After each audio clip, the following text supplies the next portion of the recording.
ایک جوان کی داستان سناؤں؟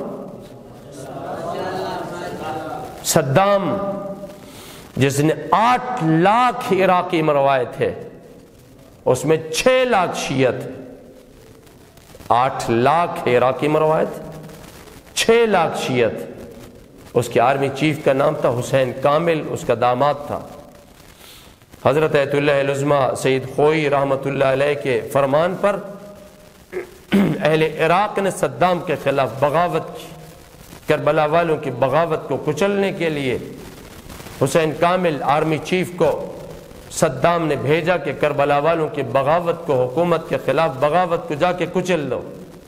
توجہ، اس نے کربلا والوں کو حرم امام حسین میں جمع کیا۔ دیکھنا میری طرف، آرمی دستوں نے انہیں گھیرے میں لیا اور خود یہ اونچی جگہ پر کھڑا ہوا، اس کے ہاتھ میں رائفل۔ اس کا نام صدام حسین تھا۔ حسین، اس کو حسین بھی کہتے تھے بعض اوقات۔ کیا نام تھا؟ اور یہ صاحب مزار حسین ابن علی۔ اس نے جوانوں سے پوچھا انتم مع من، مع ذاک الحسین او هذا الحسین، تم بتاؤ کس حسین کے ساتھ ہو؟ اس حسین کے ساتھ، سمجھ گئے نا؟ صدام حسین اس حسین کے ساتھ ہو، او مع هذا الحسین، یا اس صاحب مزار حسین ابن علی کے ساتھ؟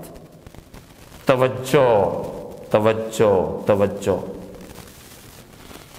اب ماحول دیکھیں، دشمن کی فوجوں کے نرغے میں ہیں چند جوان، اور یہ خونخوار وحشی درندہ جس کے ہاتھ میں رائفل ہے اور پوچھ رہا ہے اس حسین کے ساتھ ہو، حسین ابن فاطمہ کے ساتھ، حسین ابن علی کے ساتھ، یا صدام حسین کے ساتھ ہو؟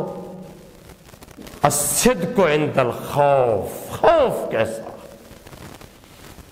اچانک ایک جوان اٹھا، اس ظالم کی آنکھ میں آنکھ ڈال کے کہتا ہے نحن مع هذا الحسین لعن اللہ علی صدام۔